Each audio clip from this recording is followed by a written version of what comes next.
Hello বন্ধুরা, the AB এক্সপ্লেন্ডে সবাইকে স্বাগত। আজ আমি যে ফুটবলারটিকে নিয়ে কথা বলবো সে হলো পৃথিবীর একজন বিখ্যাত ফুটবলার রোনাল্ডো। এই ফুটবলারটি হলো পর্তুগালির ফুটবলার। পৃথিবীর যে কোনো ব্যক্তি এবং বেশিরভাগ লোকই তাকে চেনে এবং সবাই তার ফ্যান।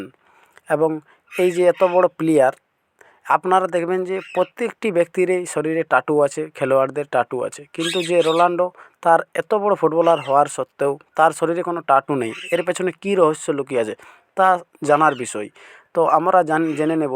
এরপরে রোনাল্ডো একজন পর্তুগালির ফুটবলার। তিনি দেশের হয়ে দেশকে একটিও বিশ্বকাপ এনে দিতে পারেননি, কিন্তু তার সত্ত্বেও তার প্রচণ্ড ফ্যান ফলোয়িং এবং ইনস্টাগ্রামে তার হাইয়েস্ট ফ্যান ফলোয়িং রয়েছে।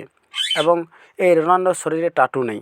রোনাল্ডো হলো একজন বিখ্যাত ফুটবলার। রোনাল্ডো নাকি প্রতি 3 মাস অন্তর অন্তর ব্লাড ডোনেশন করে। এবং আপনারা দেখতে পারেন, ডক্টরকে জিজ্ঞাসা করতে পারেন যে টাটু থাকলে নাকি শরীরে টাটু থাকে যদি, তাহলে কোনো ব্যক্তি ব্লাড ডোনেশন করতে পারে না।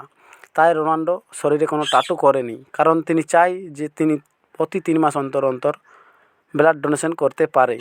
এবং এই যে এত বড় একজন ফুটবলারের এই মানসিকতার জন্য সবাইকে একটা লাইক করা উচিত। এবং এত বড় ফুটবলার হওয়ার সত্ত্বেও এই ব্লাড ডোনেশন করার জন্য তিনি শরীরে টাটু করেননি, এটা জানার বিষয়। এবং এই জন্য তাকে সবাই এত পছন্দ করে এবং তার অ্যাটিটিউড এবং তার যা কিছু রয়েছে তা সবাইকে মুগ্ধ করে তুলেছে।